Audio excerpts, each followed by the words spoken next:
Hello, good evening, viewers and subscribers of Tech Point Zone.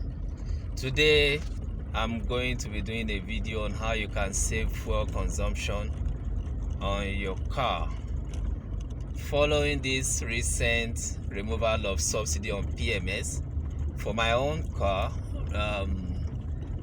the cost of fueling my car with 50 liters or about 51 liters of fuel had gone up from 10,000, around 10,000 to now 25,000, and that calls for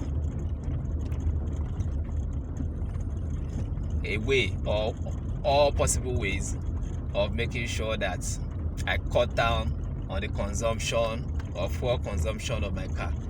So to start with, the car I'm driving is a 2007 Toyota Camry, aka Muscle. It's a 2.4 engine. The particular engine in this car is a 2AZFE engine, 2.4, and this same engine is what runs in Toyota Advances, but the 2.0 version of it. So for this car, when I checked the fuel consumption, I did that on fueleconomy.gov. On the website, that's fueleconomy.gov, it says this car will do 25 miles per gallon. That's combined, both city and highway. And I was able to do 51 liters on this car, right, for 315 miles. So I filled my tank with 25,000 and I was able to use that full tank. Not full tank totally, because I don't allow my tank to run empty. So once it's around the 3/4 mark, I refill. So the actual volume of fuel I refilled was 51.5 liters, which was around 25,000. Now that fuel was used to run this car for 315 miles, and by the time I did the conversion, I was able to do 23 miles per gallon compared to the 25 miles per gallon. And this is a car of 2007. This is 2023, so you can check. I think that's roughly about a 16-year-old car. So how was I able to do this? One of the first things I did was to ensure that the breathing system of this car is worked on. So when I say the breathing system, I mean the intake and the exhaust. The intake side, what I did was to make sure that I cleaned the mass airflow sensor. I cleaned the air filter. I actually replaced the air filter. Then also I made sure I cleaned the throttle body, what the mechanics popularly call injector mouth. Then on the exhaust side, I ensure that there's no leakage anywhere along my exhaust pipe. Then I removed the two oxygen sensors, both bank 1 and bank 2, and I made sure I cleaned it with WD-40 to remove all the carbon and other contaminants that will be disturbing it from getting accurate fuel air to fuel ratio measurements. So after doing that, I decided to connect my car to this digital OBD2 system, which is one I'm using to check the MPG that you're currently checking on my phone, which is about 15 miles per gallon. And while I'm doing this, the speed right now is about 16 kilometers per hour, and the revolution is what you're seeing right now, is about 1,300. So how was I able to achieve what I did? Before now, filling up my tank with 10,000 naira was the amount I was using to fill up about 50 liters then. The car would run for about 200, at times 220, at times 230, depending on the terrain I used the car. But this time around, I've been able to make 315 miles. Now, the way I was able to achieve that was by being light-footed on the car. One thing you have to first realize is that the higher your car runs, that's the higher RPM your car runs, the more fuel it's going to consume. And there are a whole lot of other factors that are going to contribute to the fuel efficiency or otherwise of your car, like the road you're driving on, how smooth the road is. So for those of you who are driving on roads with interlocks, your car is going to be experiencing more friction, so it has to overcome more. He has to use more force to overcome those frictions on the road surface. Then if you are driving on very smooth roads, like say for instance Third Mainland, the most part of Third Mainland still has the wearing cost still fairly okay. It's going to save a little more fuel than when you're driving on interlocks. Then if you are the one, or if you are the type that drives constantly on the Lekki-Ajah Expressway, well, sorry to tell you this, most parts of that road have a very, very bad wearing cost. I mean, the what they call the quota felt is not. In fact, most parts of that road needs to be scraped and rebuilt. As of the last time I used them, really, so I wouldn't know what it's been like now. But when I was still very frequent on that road, I always noticed considerable difference in fuel consumption compared to when I'm on the other road, that's the Third Mainland leading to the mainland side. So now you can see that my RPM is on 1400. So what I've been doing is to ensure that my RPM doesn't go more than 2000. Of course, once in a while it's going to, overshoot the 2000 RPM range, especially when your car is trying to achieve the fifth speed. Because this car I'm driving is a 4-cylinder Toyota Camry 2007, and it's 5-speed enabled. So most of the time, when the car is, for you to get this car onto the 5th speed, you have to rev up to like 2000, sometimes 2100, sometimes 2200, depending on the terrain. So what I've realized is that keeping your RPM between 1003 and 2000 is going to make you save a lot of fuel. So how are you going to do that? First of all, you have to realize that this is what most manufacturers call the green zone, where your car doesn't burn too much fuel, and in the event of incomplete combustion, it's going to recirculate the incomplete combustion through the whatever system that is doing that. Sometimes if your car has a lot of blow by, it's going to go through do that through the PCB. So, and that is how I have been able to reduce my fuel consumption. So I'm going to demonstrate to you what I've been saying. Now the revolution is around 1600. You can see my speed is around 55. So what I'm going to do is I'm going to take this car's speed to around between 70 and 80. I realized that the best for this particular car, right, the most economical part, which balances both speed, fuel consumption, RPM, is around that 70 kilometer mark of speed.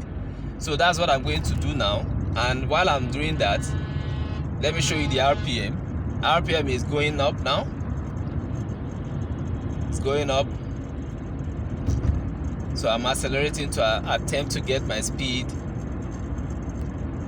up to like 70, 80. So if you look at the speed now, it's around 63 kilometers per hour.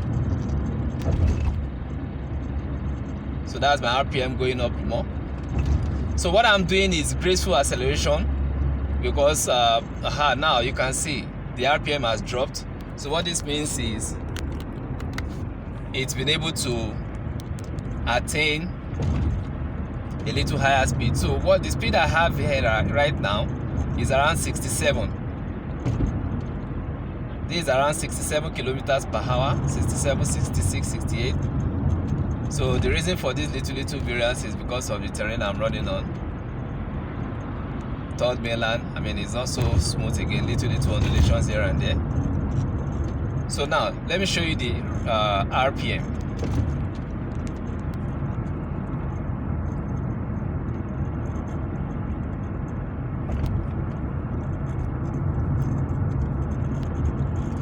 So this is the RPM now, is on around 1,300. So I want to take it a little more beneath this.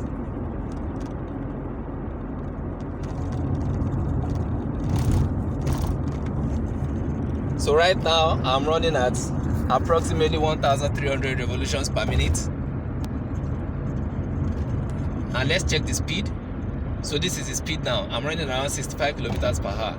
So now, the reason I first of all took this to around 2,000 RPM was to make sure that I'm able to get a speed of 80, a speed a little above 80. Now the reason I tried to do that was just so that I could get this car on the 5th speed, because if you don't get it to that speed, you're going to be running around your 4th speed, which is not going to be so efficient for the car. So I got it to the 5th speed, then I decided to drop it down to around the 64 kilometers per hour, and it is still running on the 5th speed. So right now my RPM is around 1,003 and speed is around 65 kilometers per hour, and the MPG, you can see, is around 21 miles per hour. So we are going to be looking at this MPG, right? And as it goes, right, you will see that the MPG will keep getting better, because once you have set your speed on a particular RPM, right, and the car keeps going on that speed. By the way, I used the cruise control to lock my speed on 65 kilometers per hour. So that's how I've been able to achieve this. Now I'll tell you one thing, it's not really fun doing this, because if you look at the speed you're going with on the highway, you realize that many cars are going to be passing or overtaking you. So it's advisable that when you want to do this, you stay on the slow lane, just like I'm doing, so that you don't get to irritate the people who are trying to move faster than you are. So do not stay on the fast lane for safety reasons. So if you keep checking now, you see that the MPG keeps getting better. Simple reason is because while you are trying to accelerate to get to this set speed, your engine will work more, because the RPM will first of all go up. Like I showed you, it went up to like 2,000 before it started dropping down. By the time I brought it the speed to like 65. So the longer the better when you have your speed set and your RPM on something like 1,300. So this is the best I've always been able to get for this car. RPM around 1,300, speed around between 65 and 70. Then the miles per gallon, which is the MPG, starts getting better. It starts increasing from between that 2021 that it started from. Right now you can see it's around 23.7, and it keeps going and going and going till it gets about maybe like I think I've been able to get up to like 25 before. Yes, I've been able to do like 25 point something of MPG, and that was because I was driving on a very free road. Now the moment I hit any obstruction and I applied brake, the cruise control is set to override, and for me to engage and get back to this set speed, the MPG is going to fall short of what you are seeing already, and I have to begin all over again. So it's advisable, right, also that you move when the road is free, in order for you to be able to achieve this. And if you are not moving when the road is free, they'll advise that you do a lower speed of maybe like 60 kilometers per hour. Make sure you stay on the slow lane, so that you don't get to cause delay, and you don't get to cause irritation on the road for drivers who are willing to move faster. So like you see, like you are seeing right now, it's around 24.5, and it's only going to keep getting better and better. Right now I'm somewhere around Ebutemeta now, and between here and Yanoworo on 3rd Milan Bridge, it's still going to be about give or take, it's still going to be about 5 minutes, give or take 1 or 2.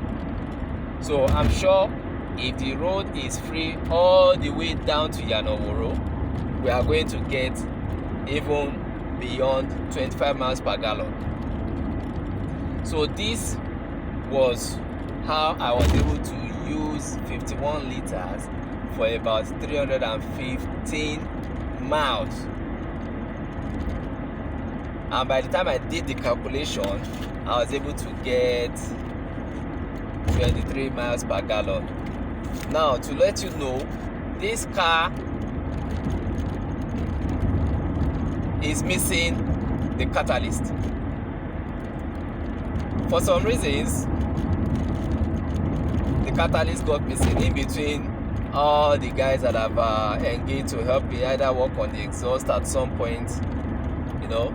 So I found out that the catalyst was missing, and I'm thinking that if your own car still has its catalyst intact, if you carry out proper cleaning of the mass airflow sensor, the oxygen sensor, you change your air filter regularly, you make sure that there's no leakage along your exhaust line, and you make sure that you keep the right tire pressure, and you are not driving on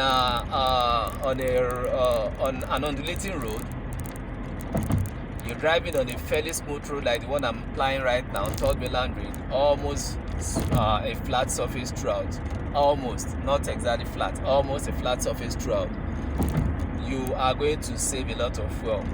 So what this 315 miles translated to in my own daily trip was an increase from 7 days of consuming 51 liters of fuel to 9 days of consuming 51 liters of fuel.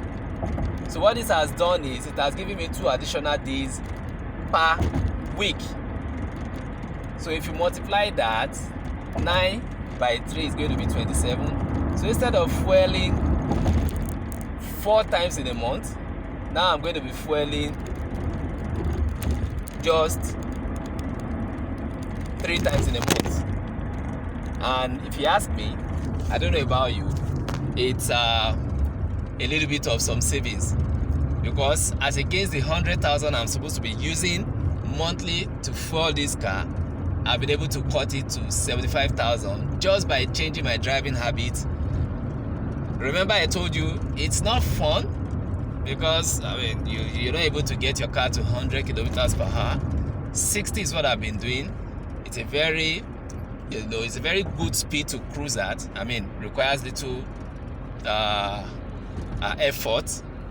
And as you can see now, I've been able to get this fuel consumption in terms of miles per gallon to 26.7.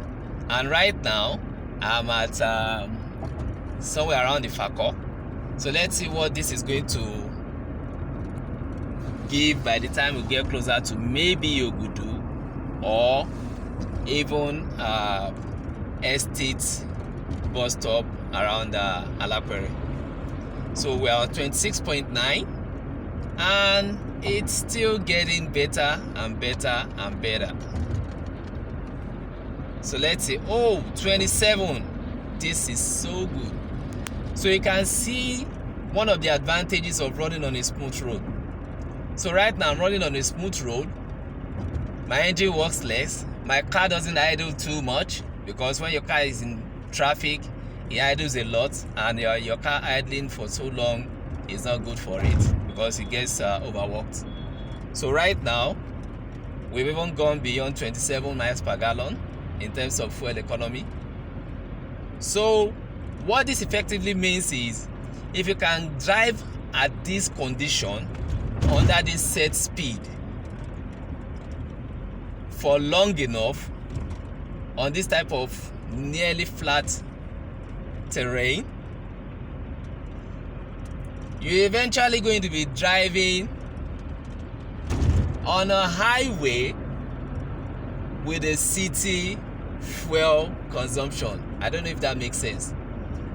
If you go to fueleconomy.gov, you're going to find out that this car, 2007 Toyota Camry with 2AZ engine, has combined fuel economy of 25, but the city consumption is lower than the highway consumption. I think the city consumption is maybe around 29 or so.